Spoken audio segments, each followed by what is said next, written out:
Otoritas Jasa Keuangan kembali menjatuhkan sanksi tegas dalam dunia pasar modal Indonesia. Kali ini, Otoritas Jasa Keuangan resmi menjatuhkan larangan seumur hidup kepada pengusaha Benit Djokro-Saputro untuk beraktivitas di pasar modal. Sanksi tersebut mulai berlaku sejak 13 Maret 2026. Dalam pernyataan resminya, OJK menyebut Benit Djokro-Saputro dilarang menjadi anggota Dewan Komisaris, Direksi, maupun pengurus perusahaan yang bergerak di bidang pasar modal sepanjang hidupnya. Larangan ini diberikan setelah OJK menemukan pelanggaran serius dalam proses penawaran umum perdana saham atau IPO yang dilakukan oleh perusahaan PT Bliss Property Indonesia Tbk.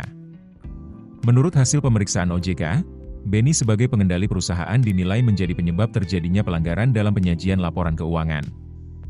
Kasus tersebut berkaitan dengan pencatatan piutang kepada entitas yang memiliki hubungan dengan perusahaan.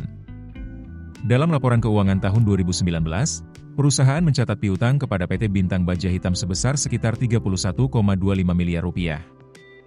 Selain itu, perusahaan juga mencatat uang muka pembayaran kepada PT Arda Nusa Utama senilai 116,7 miliar rupiah.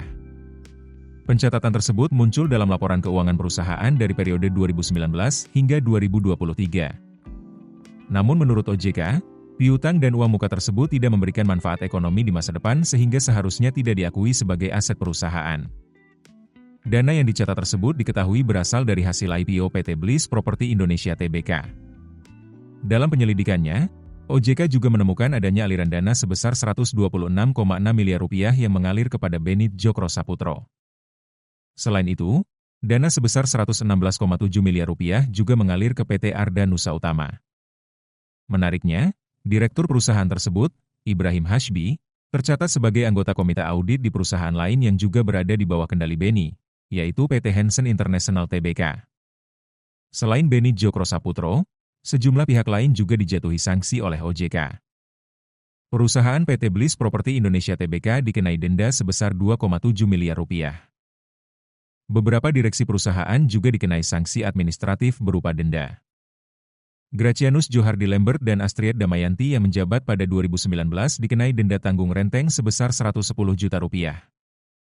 Sementara direksi periode 2020 hingga 2023 yaitu Gracianus Johardi Lambert, Basuki Wijaya, dan Eko Heru Prasetyo dikenai denda tanggung renteng sebesar 1,95 miliar rupiah. Gracianus Johardi Lambert juga dikenai larangan beraktivitas di pasar modal selama 5 tahun. Sanksi lain dijatuhkan kepada perusahaan penjamin emisi efek PT NH Korindo Sekuritas Indonesia. Perusahaan tersebut dikenai denda sebesar 525 juta rupiah serta pembekuan izin usaha sebagai penjamin emisi efek selama 1 tahun. Direktur perusahaan pada periode 2019, Amir Suhendro Samirin, juga dikenai denda sebesar 40 juta rupiah dan larangan beraktivitas di pasar modal selama 1 tahun. Kasus ini kembali menjadi sorotan karena melibatkan salah satu tokoh besar di dunia pasar modal Indonesia. OJK menegaskan akan terus memperketat pengawasan untuk menjaga transparansi dan integritas pasar modal nasional. Download aplikasi Kontan sekarang di App Store atau Play Store. Keputusan bisnis terbaik datang dari data, bukan tebakan. Mudah berlangganan Business Insight dengan subscribe with Google.